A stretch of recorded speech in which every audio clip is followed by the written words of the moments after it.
Greetings, my dear viewers! Today is March the 19th, and in this video I will focus on the tactics that the Russian and Ukrainian militaries are using today and how they have changed over the past few weeks, and taking this into account, how events may develop in the near future. You remember I have already made several materials on this subject. Links to them I will give below this video. Over the last 10 days there have been noticeable changes in the way both Russian and Ukrainian forces are fighting today. Note that during this time there are almost no victory claims from the Ukrainian armed forces. No, there are such claims, of course. The latest was made yesterday and said that Russian troops were pushed back from Kyiv by 70 kilometers. Given the fact that the Ukrainian General Staff immediately denies all those claims, it is clear that they are worthless. However, we are talking about reality.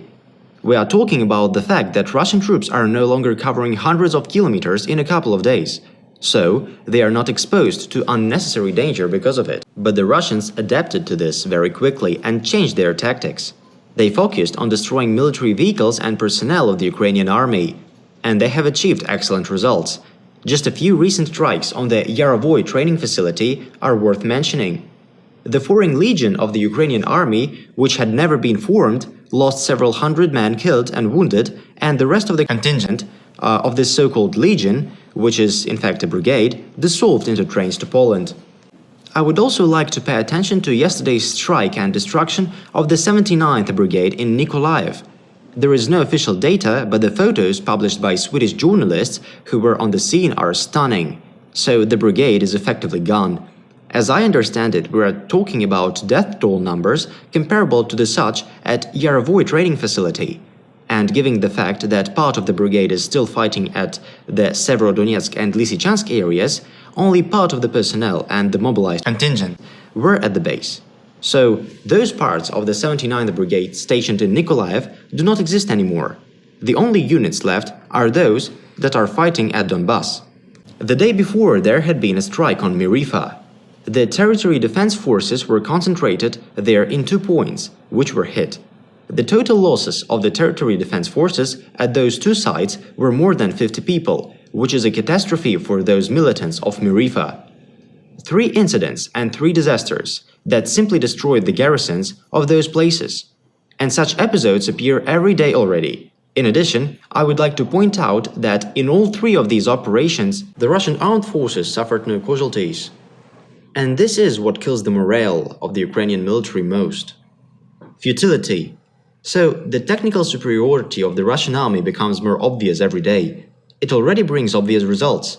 The activity of destroying armored vehicles of the Ukrainian military grows every day, as well as successful examples of counter-battery fighting. One clear example is the suppression of Ukrainian artillery groups in Zaporozhye.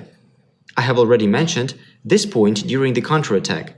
I mean that announced counterattack, which was to take place. Well, formally it took place, but in fact it did not. It turned out to be a defeat. I recall, the assault groups that went on the attack near Kyiv were caught in a fire bag, in an ambush that had been created especially for them. In Zaporozhye, everything was much simpler. Aircraft and artillery strikes hit the Ukrainian concentrated forces. The attack was drowned out before it had even begun. Besides, I want to draw attention to the battles in Rubezhne and Severodonetsk. In the first days of the offensive, there were no major attacks by infantry units. The LPR's military with Russian units attached focused on destroying armored vehicles. As a result, they secured Rubezhne very quickly. So, we see the actions of Russian troops both tactically and strategically, and it brings results. On the other hand, there is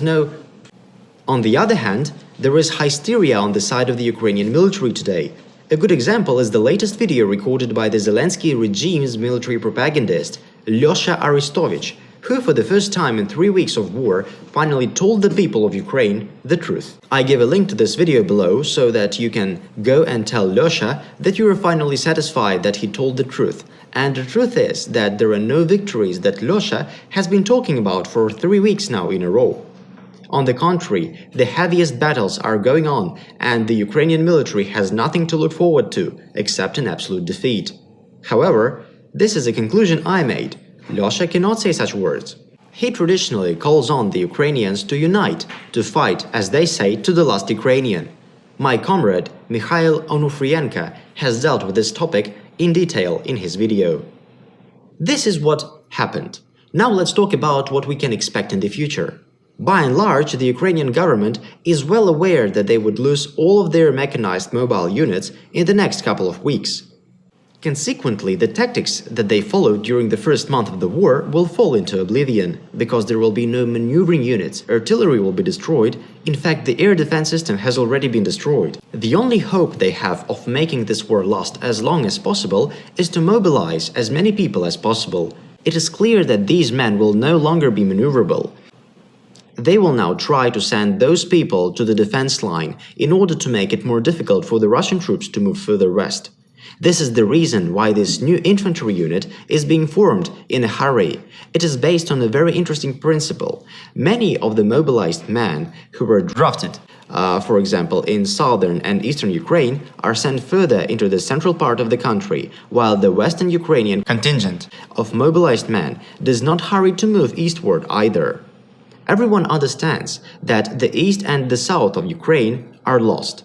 Gradually, the Kyiv regime is building a line of defense in central Ukraine on the right bank of the Dnieper River. It seems to me that the official Kyiv does not take into account the main thing here.